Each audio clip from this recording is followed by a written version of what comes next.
Hello and welcome back.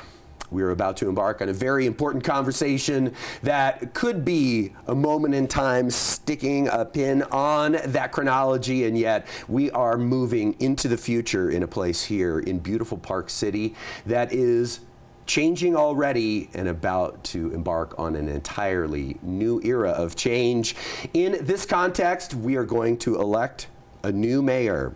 Will be a new mayor for the year 2018 and beyond. One of our candidates has served in the position, and this morning I am welcoming a fellow who has made his stint for service very well known over recent years in the city council, and now he vies for the second time to be our mayor. It is my pleasure to welcome to the studio Andy Beerman. How are you, brother? Terry, it's good nice to be see back. you, my man. Yeah, great to see you. Looking good. You look healthy. You look like you've had a good summer, and I'm sure very busy. But yeah, had a busy summer. Been getting outside a lot, but most of that's out knocking on doors. So yeah, exactly. At least we've had beautiful fall for that. It is that time.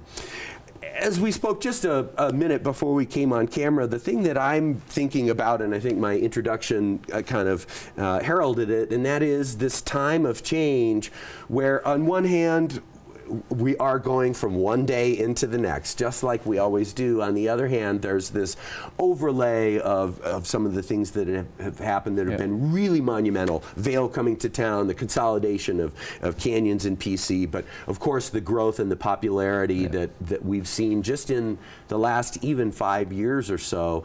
Talk about your original philosophy in making the choice to knock off a huge amount of work to run for the office, as you say, knocking on a lot of doors and always thinking about this. Talk about your philosophy when you made the decision to run again in this particular climate. Yeah, there's a lot that's changing around town. I got here in 1995, which was before we were awarded the Olympics. It certainly was growing up as a town, but we were considered kind of a second-rate mountain town, and still long off seasons, a little bit sleepy, very affordable, relatively speaking, and all that's changed. Post-Olympic, we went through a huge economic boom in town, which brought us a lot of success and a lot of momentum, but now we're dealing with the consequences of not really preparing for that boom and not really trying to mitigate it. We've hit a point where our booming economy has started to erode our community. So my focus, 2 years ago, I ran for my second city council term and was successfully reelected. But when I was out knocking on doors, I was hearing from a lot of people that they were scared, that town was feeling less and less familiar. It didn't feel like the place where they lived, and they really wanted council to take action. So I was fortunate after getting reelected to be there with a council and mayor that were motivated. And we said, okay, we're done studying, we're done talking about this, we need to start taking action. If we don't turn some of these things around, town's going to change forever. And so the last 2 years have been very exciting. We've made tremendous progress on transportation and housing. We've committed to go net zero as first a city and then as a community. And I believe we're moving forward with force and momentum right now. And my decision to run for mayor, when Mayor Thomas decided he was going to retire, next year I'll be the senior council member. I've been at the heart of a lot of these decisions lately and feel like I have the confidence of both the community, the council, the city staff, and a lot of our regional partners. So I'm running for mayor to maintain focus and momentum on building community. I want to say first and foremost, and this is a compliment to both of you fellows, because we have a special thing here in Park City, and of course there are differences, and there is that drive to want to serve in the position, and you and Dana have done a great job of being the kind of candidates that we want. That being said, there are, if we look kind of at your respective resumes, there are some differences, but I would ask you to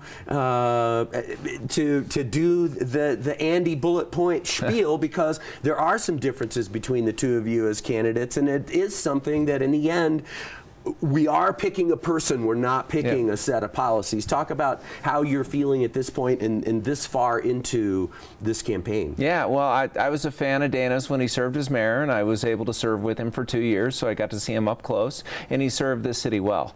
But at the end of the day, he was a good fit for his particular time. He came in as an activist and a disruptor. That's his skills, and it's a time when government needed opened up, and we needed to identify what our challenges are in town. I think think I'm a better fit for this era. I come in with a strong business background. I have a knack for coalition building, and I'm strategic. And we really need a proactive approach to the challenges ahead. We're facing increasingly sophisticated partners. We can no longer just react to those. We have to have a plan, and we have to have somebody that can work broadly to implement that. And that's going to take not disruption, but coalition building and really building momentum and support for what we're trying to accomplish. I always think of a chief executive in a public service role as one of the most interesting spots in public life, because on one hand you have to have this skill set that is built around the functions and the responsibilities of a council and a governing body that is very much about the traditional forms of communication, meetings and those kinds of things. And then you have to shift over and put on a hat that says, I am the public person, I'm the public face, in this case of our beloved Park City. And in some ways, they're kind of different skill sets. I wonder what your thought is, especially as you've been in any campaign season out there doing that. Make me the face of Park City, while at the same time, the policy issues are things that once the election is over and it's time to get down to work, it's a very different skill set and a different type of day to go through. Talk a little bit about balancing those things. Yeah, I'll go back to what my original career was. In my early 20s, I worked as a mountain guide. Worked for the National Outdoor Leadership School, traveling around the West. And it was actually a good background for politics, because you spend on expeditions, you spend a lot of time in close quarters and stressful, sometimes uncomfortable situations, learning how to work closely with people. And as a guide, you learn how to help people achieve their goals. You can't climb a mountain for somebody.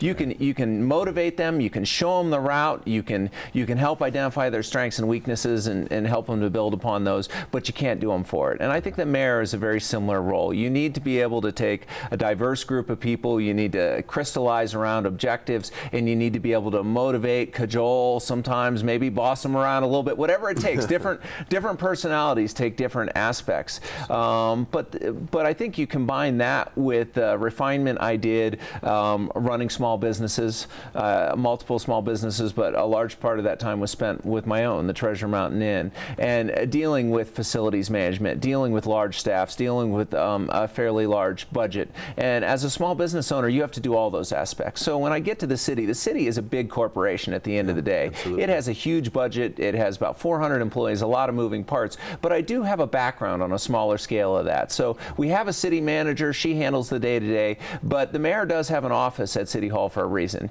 You are there representing the people and overseeing the operations. And I think I have a good understanding of the operations that I can bring to it.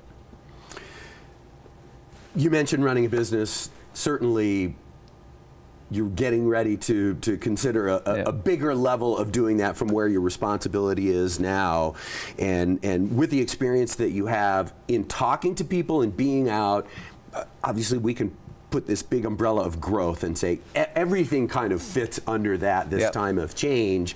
Have you heard things from people that have surprised you, whether they be small attitudes toward growth or more fundamental things that have changed or altered your thinking in any way? The benefit of actually being out there and getting people's opinions one by one? Well, certainly the knocking on doors, the canvassing, where you go door to door and talk to people and they invite you in, you sit down in their family room. You hear a lot of things. And coming back to I'm hearing similar things now that I did 2 years ago, that there's still great concern over growth. And growth has always been an issue. When I got here in '95, growth was a huge issue. And everybody wanted to shut the door then, and we've grown significantly since then.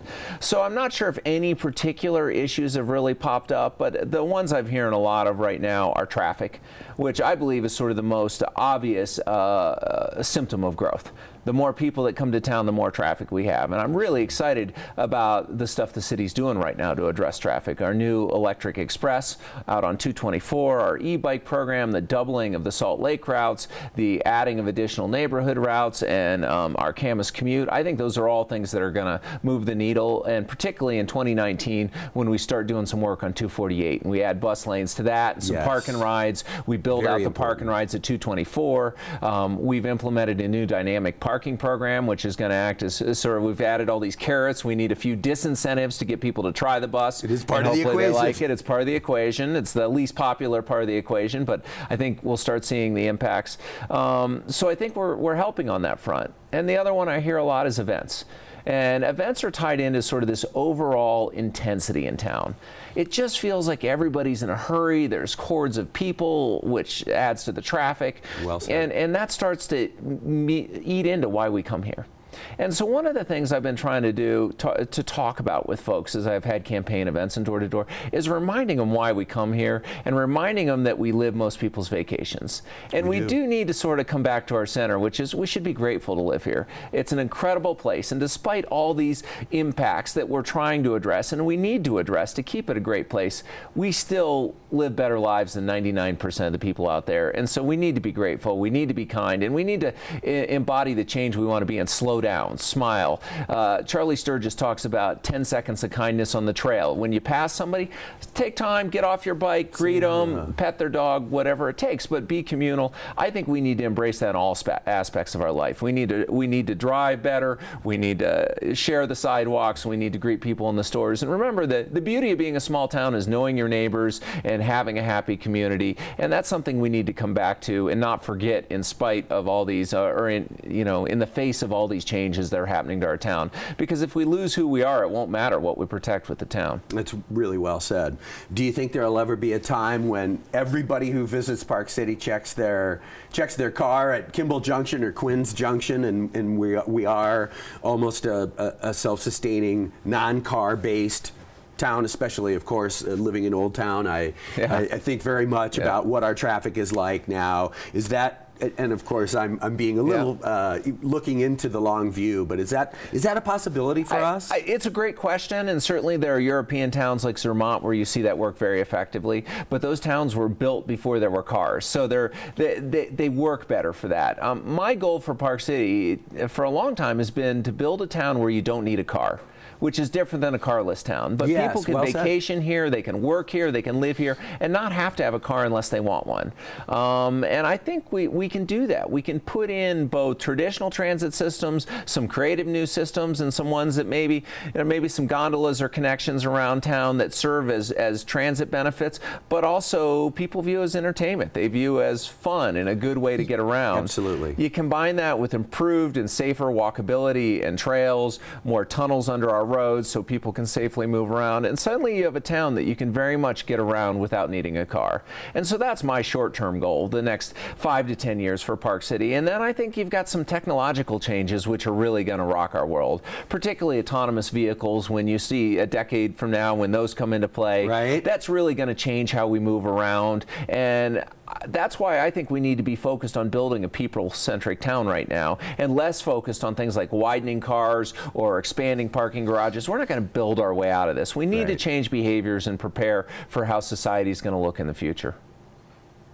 Sounds to me like you've got your ideas coalesced after some hard work out there, talking and listening to people and being in a very public way, which is a challenging thing. We appreciate not only your service on the council, but as a dedicated Parkite, and the fact that you've put all of this work in for an uncertain end. In the end, you do submit yourself to the people, and I think I speak for everybody in town when I say that we all feel incredibly blessed that we have two men of character and integrity who are seeking this office, and you've certainly earned your stripes to be ready to take this step.